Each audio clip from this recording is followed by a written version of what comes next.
So, ayan. This is my second day. Nakahilamos na ako. So, ayun yung resulta niya. Wala pa yan, wala pa akong moisturizer. Hindi pa ako naglagay ng moisturizer. So, katatapos ko lang maligo. Ayan siya. Ayan.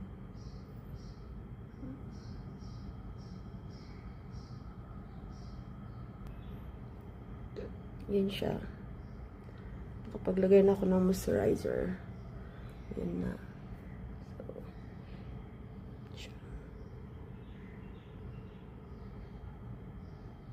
So, ngayon, sobrang init dito sa Dubai. Nasa 41. So, kailangan natin ng moisturizer tapos sunblock. Yan siya.